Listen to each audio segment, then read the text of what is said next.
Hello everyone. So in HTML, if you are interested in printing mathematical symbols, like in our previous video, we talked about emojis and everything.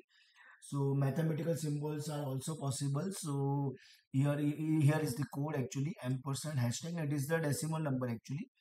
8721, and likewise you can have a 22 or any other number 33, 34, 35.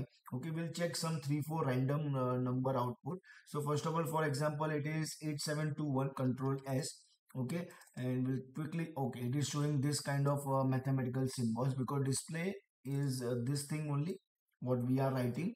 Suppose if I write 33, control S. Okay, and so it is printing something like this. Or for example, if I write 42, something like this, control S.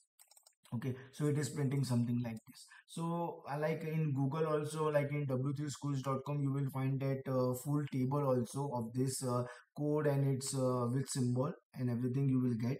So this is how you can have mathematical symbols for your website. Thank you everyone.